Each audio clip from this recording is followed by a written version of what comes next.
Arslon, mana hozir biz Politexnikiy universitetdamiz. Ikkita student mana hozir uchratdik. Bu yerda RVPO bor, o'qiganligi uchun. Bu yerda RVP ni o'zi bor. Shuni ko'rsatsalar bo'ladimi? Menga kelib tushuntirib bersangiz. Nima uchun bunday? Mana qarang. 6 sekund. Hop. Bu RVP. Mana bu RVP. Разрешение временного проживания. Aha, bu RVP.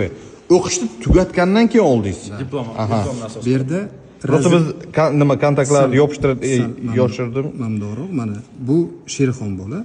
Разрешение временного проживания в целях получения образования. Aha. Ikkovi ham RVP, faqat bittasi обучающий. Да. To'g'rimi? Endi razница. Bu student. Очная форма обучениеda o'qiyotgan student.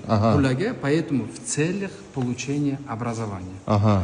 A bu ham o'qishni orqasidan olgan. Faqat diplom qo'liga olgandan keyin borib diplomda asos qilib, men Rossiyada universitetda o'qishimni bitirdim.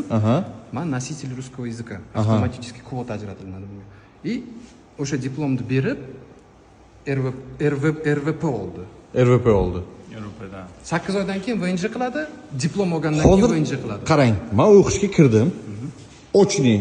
Faqat ochniklar oladi-da buni, to'g'ri? Ochniy государственный университет. Государственный. Hozir men siz orqali o'qishga kirdim. Ochniga yo'q, государственный universitetga, birorta fakultetiga ochniga.